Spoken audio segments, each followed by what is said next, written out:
Bien dans son job pour parler d'un sujet qui concerne, j'allais dire, des millions de Français, puisque un couple sur deux à Paris, un sur trois en province se sépare et divorce, et on arrive au travail avec ces difficultés. On en parle avec Clara Lévy-Leparquier, vous êtes CEO de MTH Coaching, vous y tenez et c'est très important évidemment. La question est simple, quelles sont les difficultés rencontrées pour un salarié qui vit une séparation ? Alors bonjour Arnaud et merci d'aborder ce sujet qui est important. Et effectivement, une personne qui se sépare, alors encore plus celle qui va subir une séparation que celle qui a l'initiative, va rencontrer un certain nombre de difficultés. Et les premières sont bien sûr d'ordre émotionnel, psychologique, à commencer souvent par une phase de sidération au moment où elle subit la séparation, un choc, une profonde tristesse. Parfois, on a aussi une période de déni. Et suite à ça, en fait, la phase de séparation, c'est une période, ce qui est compliqué, c'est que ça dure très longtemps, la séparation. Le choc émotionnel, puis après, il y a l'enjeu juridique. Voilà. Et on est sur un combat, une bataille de plusieurs mois, parfois même plusieurs années, dans lequel le salarié va être bouleversé dans toutes les sphères de sa vie. Évidemment, son couple, sa famille s'il y a des enfants, sa sphère personnelle et sa sphère professionnelle, puisque vous l'avez dit, on ne laisse pas ces problèmes au vestiaire quand on arrive dans l'entreprise.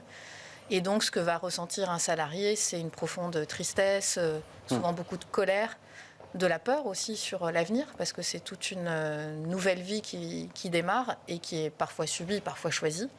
Sans compter que parfois il y a des couples qui séparent en entreprise. Il faut le préciser, c'est qu'on se sépare de sa femme ou de son mari qui travaille dans la même entreprise. C'est vrai, ça arrive aussi. C'est des cas qui sont terribles. En général, l'un des deux quitte l'entreprise d'ailleurs.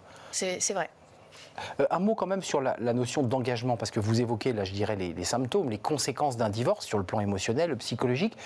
Ça veut dire que les RH, les services RH doivent aussi accepter, ou pas d'ailleurs, que quelqu'un soit moins engagé, soit dans une situation d'entre-deux professionnels. Je pense qu'il faut arrêter effectivement de se voiler la face et de faire l'autruche. On a des difficultés personnelles qui vont forcément avoir un impact sur la vie professionnelle, et la question c'est comment on les accompagne pour essayer de minimiser ces impacts. Comment est-ce qu'on est attentif aux signaux faibles? Parce qu'il y a seulement 40% des salariés qui évoquent le sujet une honte à leur employeur. Oui, souvent. Et donc c'est comment, en tant qu'employeur, je suis attentif aux signaux faibles. Comment est-ce que je fais du cas par cas, tout en ayant, c'est toujours un peu le sujet, des mesures collectives, tout en m'adaptant à chacune des personnes. Focus sur les mères, les mamans, parce que là aussi, ça a une implication. Alors évidemment sur le travail, on vient de l'évoquer, mais aussi sur la vie personnelle, la garde de l'enfant, l'accompagnement de l'enfant, enfin, ça pose beaucoup de difficultés.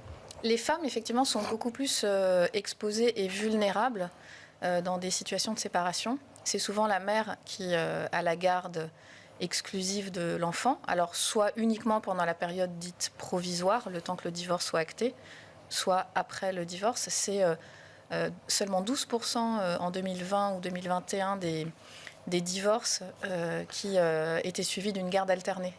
Et dans les cas de garde exclusive, c'est près de 85% où c'est la mère. Voilà. Et donc en fait, il y a aussi des statistiques de l'INSEE qui démontrent qu'une femme perd financièrement dans son niveau de vie de 20%, quand pour les hommes c'est seulement 3%. Donc il y a une inégalité très forte. Et au moment de l'annonce, il y a aussi une inégalité souvent chez l'employeur. Un homme qui se fait quitter par sa femme, tout le monde est aux petits soins, tout le monde le soutient, etc. Et quand c'est une femme, on va parfois avoir tendance, alors peut-être aussi parce qu'il y a encore beaucoup d'hommes dans les directions, à se dire qu'est-ce qu'elle a pu faire pour mériter cette situation. Et ça, c'est un fait que dénonce d'ailleurs une journaliste qui a écrit un livre à ce sujet. Et donc l'inégalité, en fait, elle commence dès le moment de l'annonce de la séparation, et elle va se poursuivre après avec près d'une femme sur 3 qui tombe dans un seuil de pauvreté 1 an après une séparation. Sans compter le fait que certains maris ne payent pas la pension alimentaire, qui vient évidemment creuser les difficultés financières de la maman.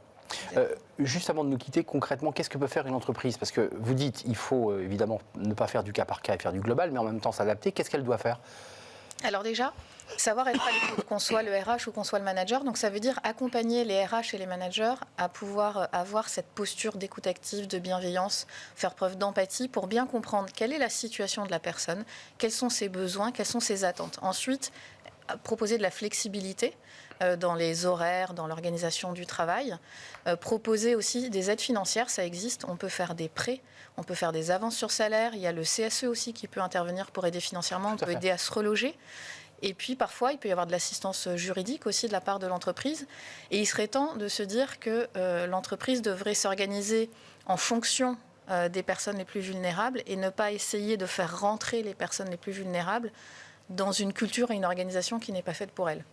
C'est un sujet souvent tabou, vous soulevez souvent des sujets qui sont un peu dans les zones grises de l'entreprise. C'est un sujet fondamental. Les RH, et vous le dites, les CSE aussi peuvent tendre la main à ces mères de famille, la plupart du temps en grande difficulté économique. Merci. Clara Lévy-Leparquier, c'était un plaisir de vous accueillir, CEO de MTH Coaching. Voilà, je l'aurais bien dit. Merci de nous avoir rendu visite. On tourne une page, c'est le Cercle RH, et on s'intéresse à un sujet qui est au cœur de l'actualité, l'enjeu de l'assurance chômage, mais le débat des seniors. Et on reviendra sur cet accord validé par l'ensemble des syndicats, mais qui n'a pas été validé par le gouvernement. On va en parler parce qu'au cœur de ce débat, il y a l'enjeu des seniors. On en parle dans le Cercle RH avec nos invités.